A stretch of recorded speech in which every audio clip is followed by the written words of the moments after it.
Со почеток во селото Шашаварлија отворена е јавната презентација и консултација на планот за обновување на средствата за живот како дел од проектот Ветерен парк во Штип.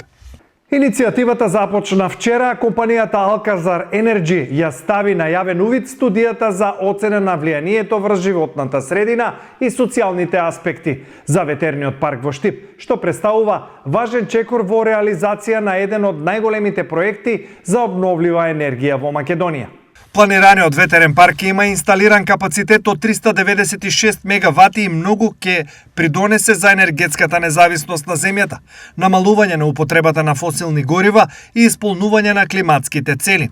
Проектот е дел од платформата за праведна енергетска транзиција, промовирана на конференцијата СОР 28. Финансирањето ќе биде обезбедено од реномирани меѓународни институции, меѓу кои Европска банка за обнова и развој, Меѓународна финансиска корпорација и Ерсте Груп банк, што укажува на усогласеноста на проектот со високи еколошки и социјални стандарди.